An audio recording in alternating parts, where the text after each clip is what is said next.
ओम गुरुवे नमः। प्यारे हरिभक्तों, बीच में मैंने ज्योतिष संबंधी और अन्य विषयों पर भी कई सारी वीडियो आप लोगों के सम्मुख प्रस्तुत की हैं। फिर मुझे कई लोगों के अलग अलग स्थानों से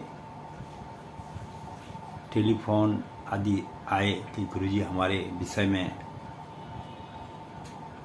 हमें कुछ जानकारी और ज़्यादा दीजिए। अब इतने लोग होते हैं, मैं अकेला बुजुर्ग आदमी,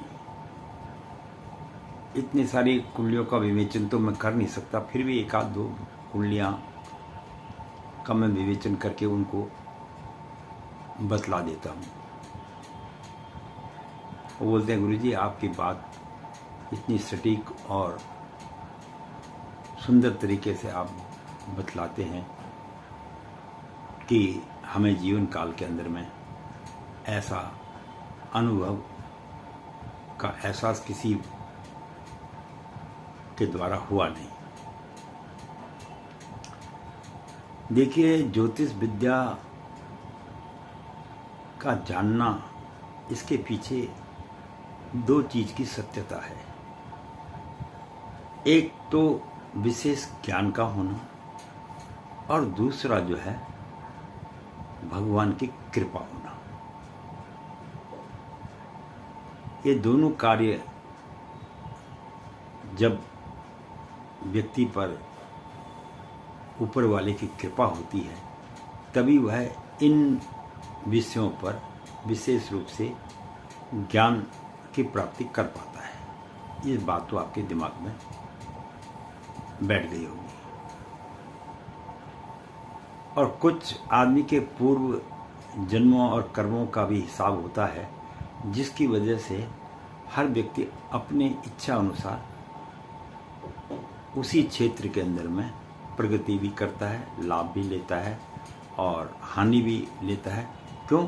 उसने जो पूर्व जन्म में कर्म किए हैं उसके आधार पर ही वो इस पृथ्वी पर जन्म लेता है। उसी नक्षत्र में जन्म लेगा जो उसके प्रारब्ध में लिखा है, और या फिर वो जो पूर्व जन्म में कर्म करके आया है उस पर है। मैं पहले भी आप लोगों को ये बताता आया हूँ और आज फिर बता रहा हूँ कि हर व्यक्ति का जन्म उसके भाग्य के अनुसार होता है। अब सभी भारतवर्ष में तो पैदा नहीं हो सकते, या सभी विदेशों में ही पैदा नहीं हो सकते। जहाँ जिसका भाग्य लिखा है वह व्यक्ति उस स्थान पर पैदा होता है, और उन्हीं वस्तुओं का, जिन वस्तुओं के इसके जीवन में भोग लिखा है, उन्हीं वस्तुओं का वो भोग भी करता है। यह तो एक जीवन की प्रक्रिया ईश्वरीय हाथ में है, न कि मनुष्य के हाथ में है।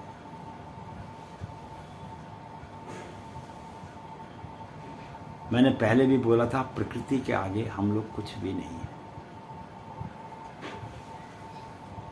आप अपने जीवन में इस बात को कल्पना कीजिए कि अगर एक चींटी जिसको हमको आंखों से दिखाई नहीं देती है, भगवान ने उसको भी संपूर्ण शरीर बना के दिया है। उसको नेत्र भी दिए हैं, हाथ पैर आंखें सब दी हैं, भोजन खाने के लिए मुंह भी दिया है। जो चींटी आंख से दिखाई नहीं देती है, उस चींटी का भी शरीर हमारे ही तरह संपूर्ण है, और वह अपने हिसाब से ही अपना भोजन प्राप्त करती है। मनुष्य अपने हिसाब से अपना भोजन प्राप्त करता है, बड़े जीव अपने हिसाब से अपना भोजन प्राप्त करते हैं। ये सृष्टि का नियम है। अब हम आज सबसे मुख्य बात आप लोगों को बताने जा रहे हैं। ज्योतिष के अंदर में एक जो रहस्यमय विशेषता हैं वो क्या हैं, जो हमारे ऋषियों ने जब ज्योतिष शास्त्र बनाया तो व्यक्ति को संपूर्ण रूप से यह सोच के जब पृथ्वी पर भेजा कि आपने इस प्रकार का भोग करना है, इस प्रकार से रहना है, इस प्रकार से जाना है, इन तमाम चीज़ों का ज्ञान हमारे ज्योतिष शास्त्र के अंदर में लिखा हुआ है। देखो, मैं आप लोगों से ये नहीं कहता हूँ कि आप ज्योतिष को माने या ना माने, ये आप लोगों पर निर्भर करता है। पर जो ज्योतिष की वास्तविक रूप से सत्यता है, भाई अगर आप आज ये बोलेंगे आकाश में हवाई जहाज उड़ रहा है, क्योंकि आप उसको देख सकते हैं कि वास्तव में हवाई जहाज आकाश में उड़ रहा है, रॉकेट आकाश में उड़ रहे हैं, तो आप देख सकते हैं, तो आपको उस पर सत्यता नजर आती है। उसी प्रकार से जिस व्यक्ति को ज्योतिष के विषय में विशेष ज्ञान होता है, तो वो भी आने वाले समय के बारे में संपूर्ण जानकारी आप लोगों के सम्मुख रख सकता है, बशर्ते कि उसको ज्योतिष के विषय में पूर्ण ज्ञान होना चाहिए। अब एक किसी डॉक्टर को उसने डॉक्टरी करी और डॉक्टरी करने के बाद उसको बोला जाके सीधा ऑपरेशन थिएटर में चले जाओ और बोला जाके आप ऑपरेशन करिए, तो पहले तो ऑपरेशन ही नहीं कर पाएगा, और करेगा तो उसके हाथ पैर कांपेंगे, थरथराएंगे। क्यों? उसने वो देखा ही नहीं है। जब वो 2-4 बार ऑपरेशन कर लेता है, ठीक प्रकार से उसमें सफलता प्राप्त कर लेता है, तो उसके बाद फिर वह एक अच्छा सर्जन बन जाता है। उसी प्रकार से ज्योतिष शास्त्र केंद्र में भी कुछ लोगों को छोटा मोटा ग्रहों का थोड़ा ज्ञान हो जाता है, तो वह समझने लगते हैं कि हम श्रेष्ठ हो गए। ये उनका सोचना अपने में एक गलत सोच है, क्योंकि उसको उतना विद्या का पूर्ण अध्ययन हो नहीं पाता, और वह कहता है कि मैंने शायद संपूर्ण ज्ञान प्राप्त कर लिया है। तो ज्ञान कभी पूर्ण नहीं होता। हम भी आज की डेट में बहुत कुछ जानने के बाद अभी भी हम सोचते हैं हमारे जीवन में कुछ ज्ञान की कमी रह गई है। तो इसलिए मैं आप लोगों के सम्मुख इस वीडियो को रख रहा हूँ, ताकि आप इसकी महत्वता को समझिए और अपने जीवन का संपूर्ण रहस्य ज्योतिष के माध्यम से जान लीजिए। अब यहाँ पर हमारा जो सबसे मुख्य उद्देश्य आप लोगों के सामने ये वीडियो देने का जो कारण है, उसके पीछे का रहस्य क्या है, वो हम आपको आज बताएंगे। आपको मैंने पहले भी ज्योतिष में बताया था कि ज्योतिष के अंदर में 12 घर होते हैं। यानी 12 घर का मतलब 12 भाव, यानी ज्योतिष अंक में मेष राशि से लेके मीन राशि तक 12 राशियां होती हैं। वो एक अलग विषय है, लेकिन जो 12 घर हैं, प्रथम 1 अंक से लेकर 12 अंक तक भी उसके अंदर में ज्योतिष शास्त्र में कुंडली के अंदर में बनाए जाते हैं। इस बात को जो कुंडली कभी आपने देखी होगी तो उसमें घर गिनना, तो आपको उसके अंदर में 12 घर नजर आएंगे। अब इसमें हर घर को नक्षत्रों के हिसाब से एक अपने में एक विशेषता दी गई है। जिस प्रकार से आपके घर के अंदर में अगर 5 कमरे हैं, तो आप कहते हैं भाई ये एक कमरा भगवान का है, एक कमरा मेरे एक लड़के का है, एक कमरा मेरे दूसरे लड़के का है, एक कमरा मेरी बेटी का है, एक कमरे माँ बाप कहते हैं हमारा है। और इस प्रकार से कोई मेहमान आ जाए तो उसका एक कमरा अलग से भी कई लोगों के पास में होते हैं। ठीक उसी प्रकार से जब हमारे ज्योतिष शास्त्र को बनाया गया, उसी के हिसाब से 12 के 12 भावों के अंदर में उन्होंने सब स्थानों को, सब घरों को अपने अपने जगह पर अपने अपने कार्य करने के लिए स्थान दिए गए। उसके आधार पर ही आप ज्योतिष की गणना कर सकते हैं। बहुत ही सुंदर विषय है और समझने वालों के लिए, और जो ज्योतिष में थोड़ा बहुत भी ज्ञान रखते हैं उनके लिए तो यह अति उत्तम विषय है। अब सबसे पहले जो प्रथम भाव है, जिसको हम लग्न कहते हैं, किसी भी कुंडली में, वैसे तो कुंडली अष्ट कुंडली बनाई जाती है, पर आजकल आमतौर पर 2 ही कुंडलियां बन रही हैं, एक लग्न कुंडली और एक चंद्र कुंडली, 2 ही कुंडलियां। तो ज़्यादातर जो विचार किया जाता है वो लग्न कुंडली से ही किया जाता है कि व्यक्ति का जब जन्म हुआ है तो उसके लग्न कुंडली में ग्रहों का स्थिति किस प्रकार और कैसी है। तो अगर व्यक्ति के प्रथम भाव को हम अगर देखते हैं तो प्रथम भाव से आप क्या स्मरण करेंगे।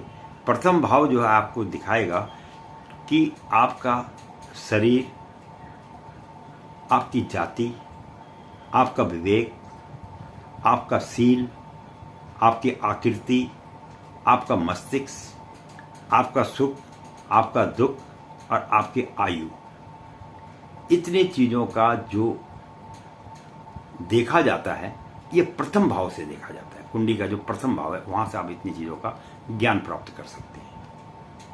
अब ये तो इन्होंने तो इनको जगह दे दिया। अब उसमें सबसे बड़ी बात है कि इस जगह पर कौन सा ग्रह बैठेगा वो एक अलग विचार है।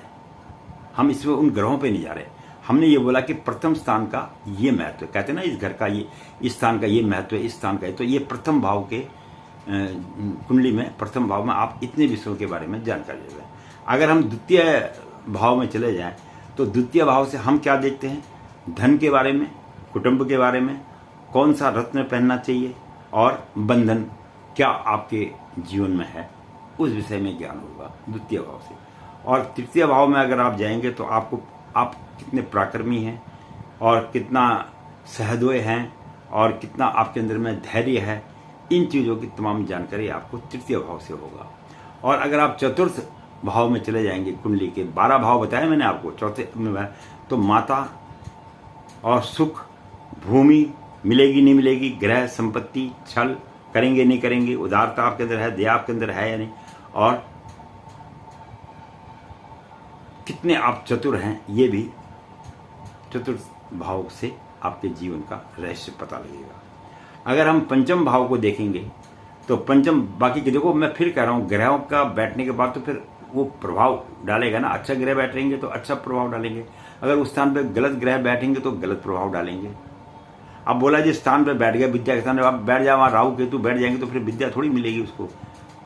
ये तो ग्रहों के बैठने की बात है। ये तो मैं उनको आपको बताऊँ, उस जगह के स्थान से आप किस चीज़ का अंदाजा लगा सकते हैं, मैं उस विषय में आपको ज्ञान दे रहा हूँ। अभी हम यहाँ पे ग्रहों को नहीं ला रहे, हम तो ये बता रहे कि ये 12 ग्रहों को 12 स्थान जो ज्योतिष शास्त्र में दिया गया है, इन घरों से आप किन किन चीज़ों को प्राप्त कर सकते हैं। अगर पंचम भाव में आप जाएंगे तो आपको विद्या के बारे में, बुद्धि के बारे में, संतान के बारे में और मामा आदि के विषय में ज्ञान प्राप्त होगा कि कैसा मामा मेरा होगा, कैसा आगे हमारी सहायता करने वाला है नहीं है, हमको विद्या मिलेगी नहीं मिलेगी या। और अगर हम छठे भाव में जाते हैं तो वहाँ से हम शत्रु को देखते हैं कि शत्रु कितने जीवन में आएंगे, और वो पड़ेगा किसके आधार पे, वो पड़ेगा आपके ग्रहों के आधार पे। और रोग, आपको कौन सा रोग हो सकता है, कौन सा रोग नहीं होगा, ये भी आपको छठे भाव से पता लगेगा। चिंता भी छठा भाव ही देता है। संदेह, किसी के प्रति शक करना, पैदा करना, ये भी छठा भाव से। पीड़ा वगैरह ये भी छठा भाव ही देता है।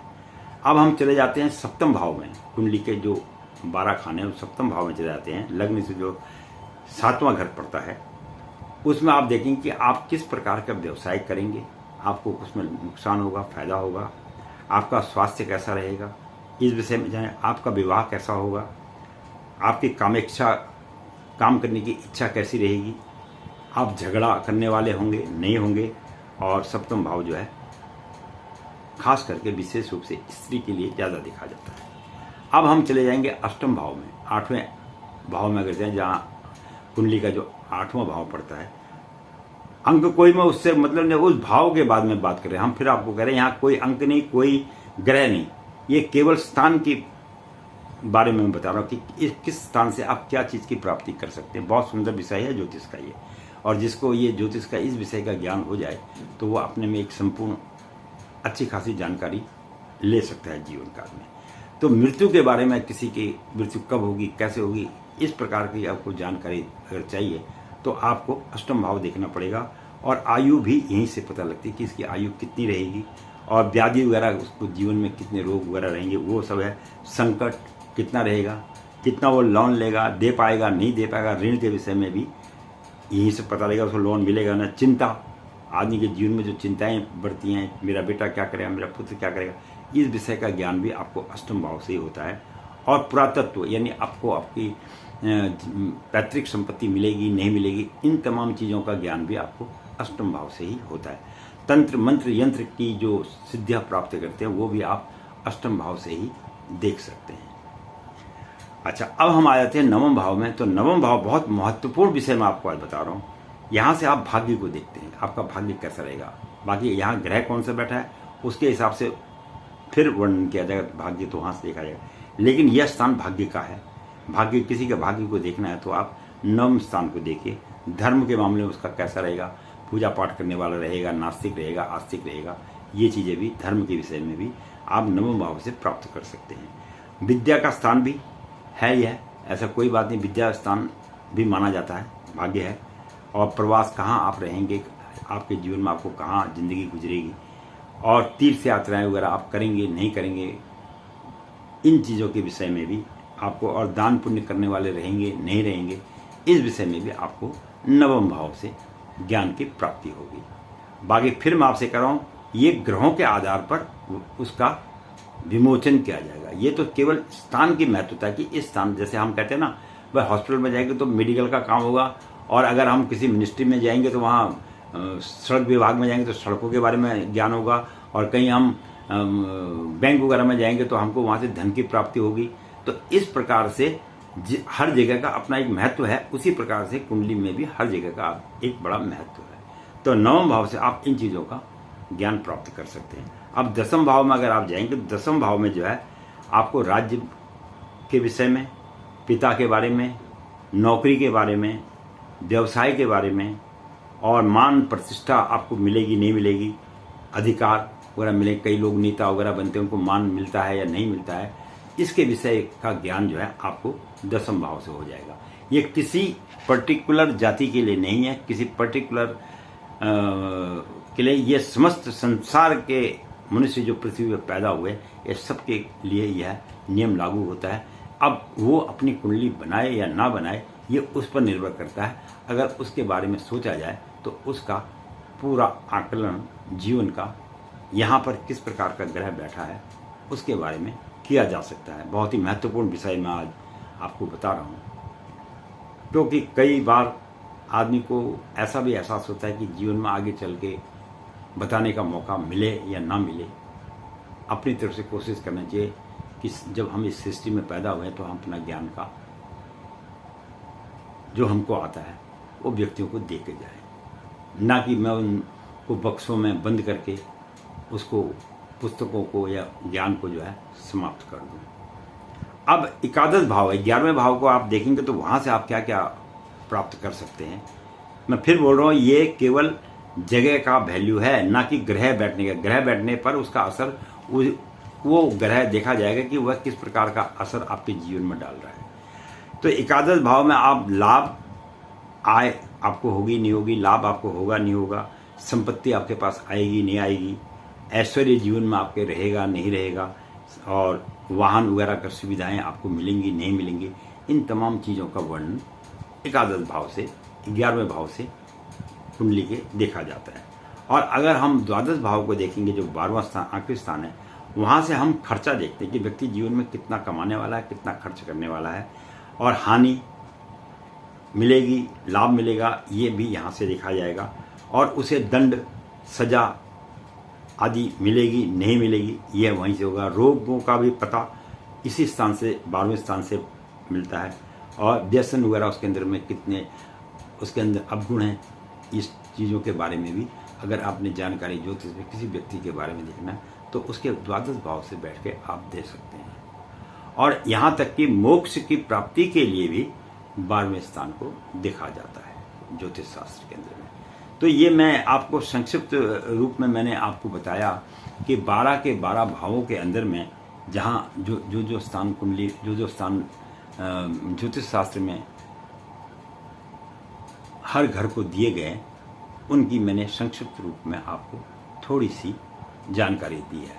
बाकी फिर इसका विस्तार रूप तो हम आपको रोज कुछ ना कुछ वीडियो में देते ही हैं।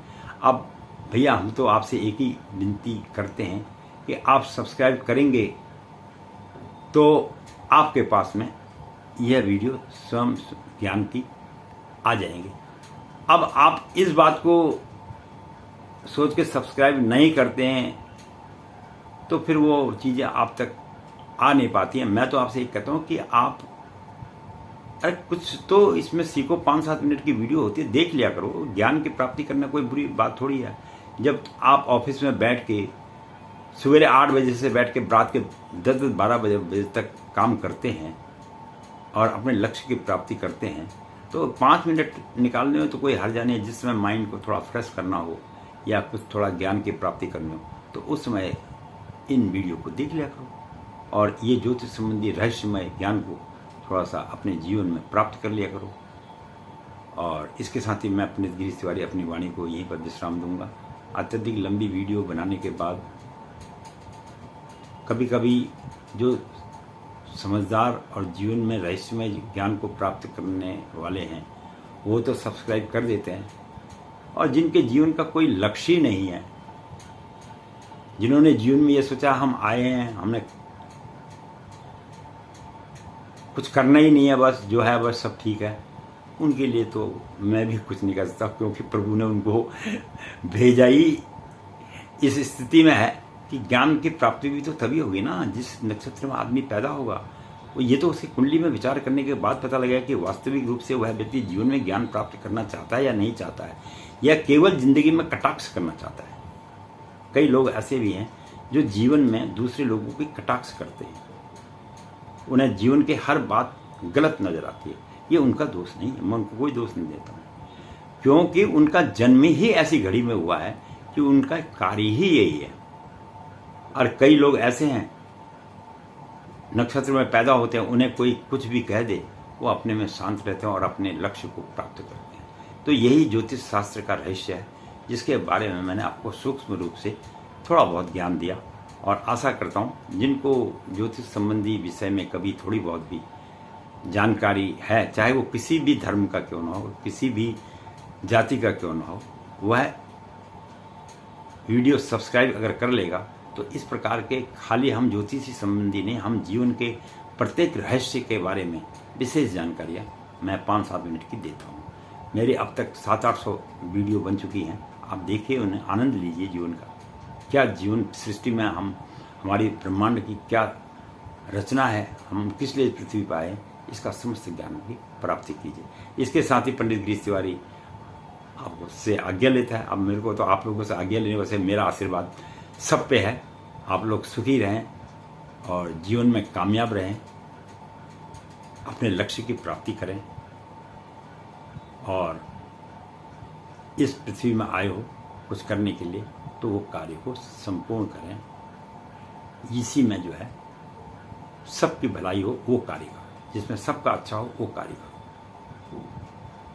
जीवन में आके हंसी के पात्र मत बनिए, जीवन में आके एक सुयोग्य और अच्छे मनुष्य की तरह अपने जीवन का निर्वाह करो। इसके साथ आप लोगों को कोटि कोटि आशीर्वाद, और हम भगवान से प्रार्थना करेंगे समस्त पृथ्वी में रहने वाले लोगों के मन में शांति, खुशहाली और समृद्धि आए, और सब लोगों का काम काज कारोबार अच्छा फले फूले, किसी को रोग आदि उत्पन्न ना हो, सब सुख से रहें। बहुत बहुत धन्यवाद।